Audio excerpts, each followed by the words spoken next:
Lucy Shaiken. I'm a painter. I live in Philadelphia, but I'm originally from Storrs, Connecticut, which is sort of a small town in eastern Connecticut. And it's part of a parks designation called the Last Green Valley. So if you look at like a night map or a night view of the Earth, in the Northeast, it's the only dark corridor. So when I moved to Philadelphia, the streetlights got me. I like them a lot. They're like these warm orange halogens, and they shine in your windows. So these are paintings of my apartments that I've lived in the nighttime. And I made them at a time that I was having kind of a lot of insomnia. So I was up and observing the light. And in Philadelphia, they're replacing those street lamps with like these really bright, cool tone LEDs slowly. So maybe 10 years or 20 years from now, when they finish that project, these will be at a particular point in time, which is something I like to do. Do the next slide. So this is making coffee, early morning. I like to try to notice moments that are good or that are something. And this was just a morning that I woke up really early. It was raining. I have these beautiful bay windows in my apartment that like my couch is nestled into. And it was just this like lovely 5 a.m. With my cats and my coffee. So that's what I painted, and we can do the next one. This is my cat Blossom. She is a tiny tabby, and I paint a lot of my cats, and I do a lot of self-portraits. So those sort of started during the pandemic, where it was like all I had to paint was my apartment and myself, and that's continued. And again, you can sort of see I'm focused on the light. I like to do self-portraits partly as like I don't know, as like a fuck you to the like male-dominated images of women that have permeated art history forever. So this is me, not like an object or a nude or whatever, but I am reclining, as most portraits of women are in art history, and it's just me in my house doing my life. We can do the next one. This is the view from my window. One of the things that's really cool about being an artist is that you notice things differently, I think. And that's something I like about focusing on light, is it makes things like a transformer or a lamppost like worthy of attention. And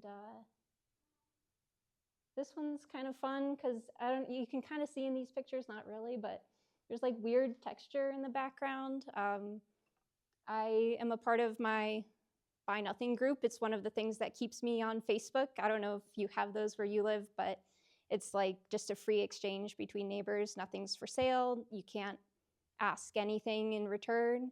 But I get recycled canvases from people who've done like a paint and sip, or maybe they've had like a picture of their baby printed at Target on canvas or something like that. So this was someone's actually a really intense like screaming head that they made, and I guess didn't want any more, but I really like how those textures show up as like surprises in my work when I paint over them.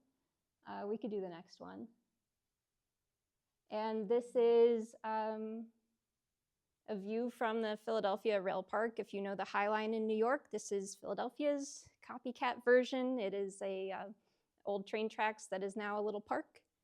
I saw a rat like this big shortly after taking the reference photo, because we were there at night.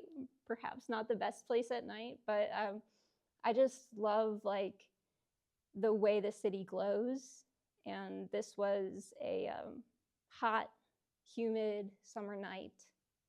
And I think in this painting, you can kind of like feel the weight of the air, or at least that's what I was trying to get to.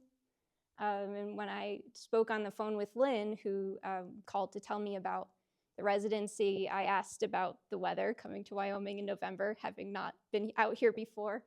And she told me how arid and dry the air is here. So that was really exciting. I had just made this painting. And I was like, how can I paint the difference in the air? So that was one of the questions I came here with. We can see the next slide. I do a lot of these mirror self-portraits, and I put these in to give context for something I'll show later. I really like mirrors just as like compositional tools. They make things more interesting. You can have reflections. You can think about things like the multiple selves, or like the acts that women in particular, but that everyone does, like making themselves ready for the world, these like private moments. I also just kind of like the distortion of the face when you're like brushing your teeth and you have your like toothbrush, like, I don't know, poking out your cheeks. Or particularly the one on the right. It's like this moment that I often have where it's like late at night, I'm like looking at my skin really up close in the mirror, and I start like picking or whatever, like doing, like maybe plucking, like doing things you shouldn't be doing late at night. Like it should be a morning activity when you have all your faculties together, because at night you get carried away. So that's sort of what that one is. And the one in the middle is my, I think 27th birthday self-portrait. I do a self-portrait each year. So that's that one. And if we go to the next one, I did one here at Jentel. The studio has one of those like 3-door mirror medicine cabinet things. So these are those, if you've come to Jentel Presents before, I think you've probably heard artists who are not from a rural area really excited about the cow marking sticks. These like $1.69 massive oil pastels that are used to mark your livestock. So I was very excited about these. I'm having a lot of fun with them. I've done a couple of these drawings with them, and so that was one of them. And then on the right, that's me and Ziggy, who is the cat that showed up at the ranch apparently last month, who is like really sweet and I love. Next slide. So this is what I'm working on. This is the big one I'm working on. This is the beginning of it. It's not gone much further than this, but hopefully I'll finish it by the time I'm done here, because I don't have space in my house to paint this. So the background is red. I pretty much always paint on a red ground, or like red, orange, yellow kind of a ground. That just sort of helps unify colors. It's like a classic impressionist-y thing to do. If you go to museums, you'll notice sometimes impressionists or like group of 7 painters, if you like Canadian art, will have a lot of the red showing through, and it just kind of unifies the colors and helps things to glow. So we can do the next one. This is the first thing I did here, actually. This is just a small, this big picture of Wyoming. And I think this is the last one, the next one. This is my other one. I think this is finished. So yeah, while I'm here, I'm just sort of trying to enjoy the light and capture it. And that's what I'm working on. So that's me. Thank you.